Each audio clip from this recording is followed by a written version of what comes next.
Hello traders! This is a tutorial on how to complete your KYC verification. First of all, congratulations on passing your challenge. So let's get started. When you pass your challenge, you will be greeted with this message in the dashboard. You will then be asked to complete your KYC verification in order to receive your real funded account. Simply click on the Start Verification button to begin. You will then be asked to either scan a QR code or send link via SMS. Choose one option and get started. For this one, we chose to scan the QR code. It'll then automatically connect to your phone after scanning. Use your valid identification document and scan it with your phone.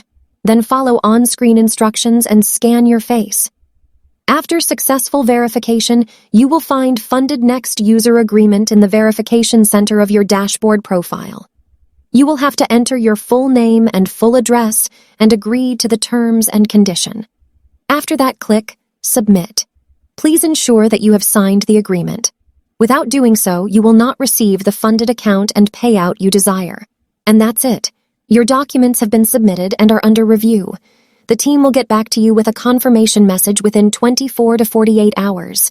And that, traders, is how you complete your KYC verification.